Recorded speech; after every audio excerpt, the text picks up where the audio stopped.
My first thing that I'm going to say is that about 85% of my players are not here. Okay, so they're either on vacation, shame on them. I think one's in Europe, so you know. And then some are still trying out for their club teams for the fall, so we just got a bad run-in of things crossing paths, so that's what happens. So these guys that are up here are by no means low on the totem pole by any stretch. You just don't get to go to Europe yet, that's what Steve said. Okay, but all my guys are extremely important to me. Every single player that plays for me, once you have played for me, I tell them you're family. You're always family. You can call me when I'm 80 and you're 35 or however that math works out, and I'll do whatever I can for you. And I mean it. I interact with lots of past players all the time, and it's my distinct privilege and honor to be able to help them in any way I can at any point in their life. And it doesn't have to do anything with soccer. So these guys know, hopefully they know I care about them, and that they can depend on me if they need me. We had a really good season. Like he said, we played a lot of really big schools, so we had a lot of really pretty hefty competition. We did really well against them. Some of the big schools we played, like he said, would be Eastside, which was amazing. I loved it. It was something that I've been waiting to do for a while, after a lot of trash talking under the table. But some of the other schools we played, Greenville, teams like that, we played really well against them. Losing only by like one goal, maybe two here or there based on situations. But very, very tight matches.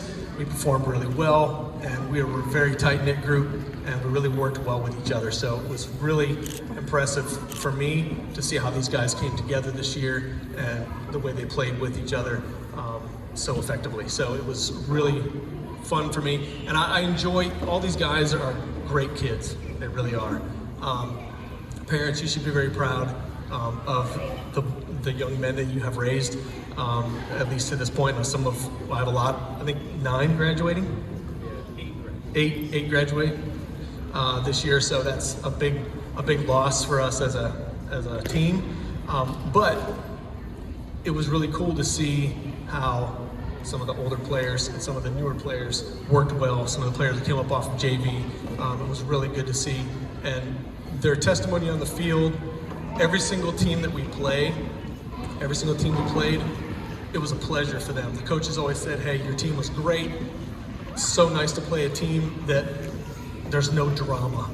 Like I don't have to worry about your kids cussing out my parents on the sidelines when they run past and stupid stuff like that. So those types of things, other teams really do appreciate, other coaches appreciate, other parents appreciate, even if the other parents are some of the problem. So we won't get into that right now, but it's something that as a team we really strive to do. We want to be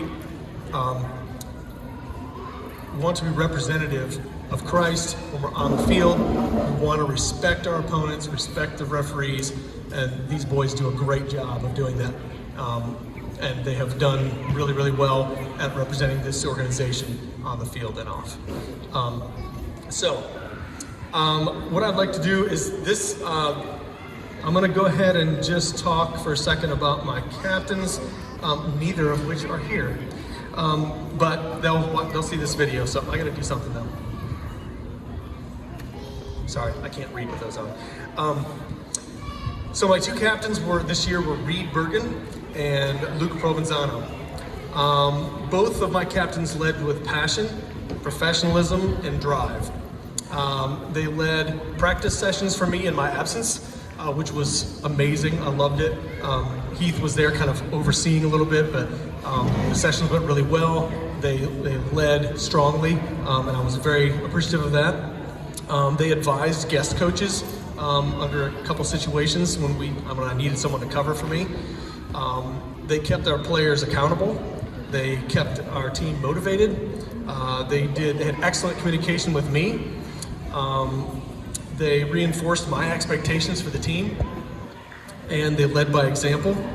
And those are things that I expect out of captains.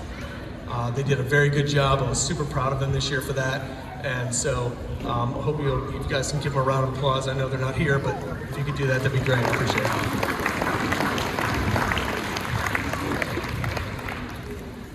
Okay, so all the awards that I give out are really difficult for me. I made Heath wait forever for my list because I could give awards to every single one of these guys because they all deserve something. Because they all committed, they all worked hard, they all gave me everything they had. So these were very difficult decisions, and I just wanted to make sure everybody understands that. So my MVP this year, he was not my leading goal scorer. He was not my strongest defender. He was my hinge pin, my hub.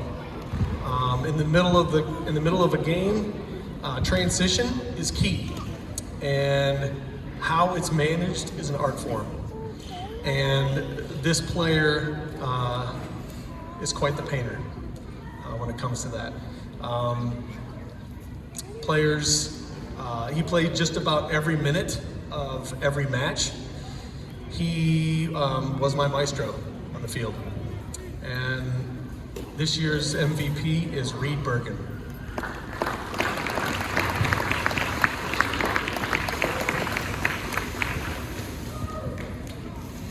My next award goes to my most improved player. This one was super difficult for me because I had so many guys that grew over the past couple of years, and so it was really, really difficult for me to kind of pinpoint who I wanted to pick for this, but once I put 42 hours of thought into it, no, it didn't take that long. I came to a conclusion of somebody that I really felt deserved this. So this player guest played for me on varsity last year and showed promise. He had some skill and a good work rate, but he lacked a little bit of polish and maybe a little bit of humility in a couple occasions here or there. But he was a good player, and he caught my eye.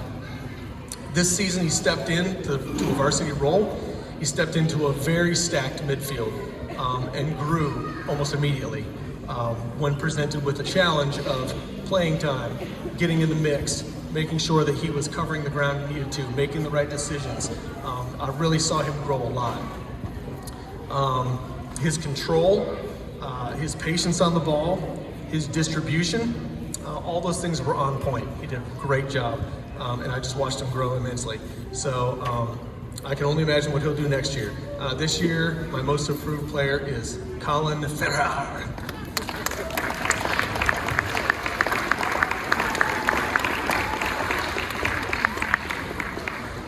I had to say his name like that because I told Heath I was going to.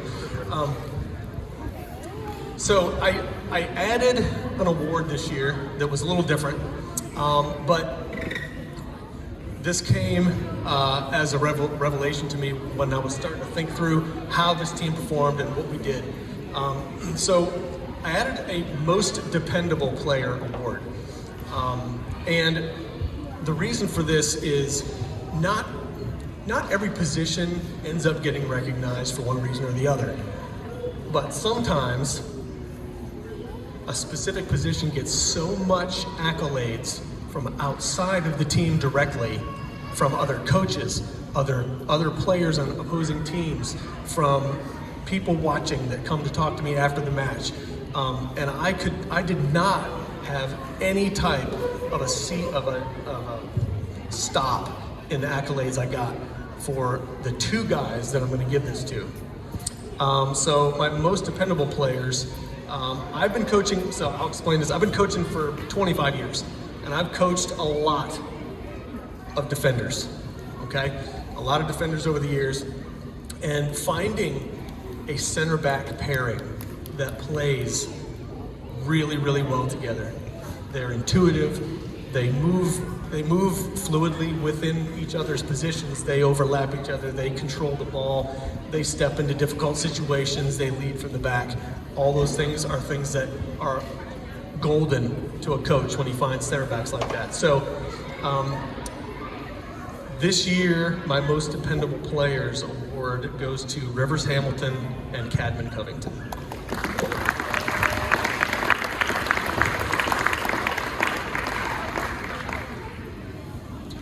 All right, this award, the Coach's Choice, this one was really hard for me as well.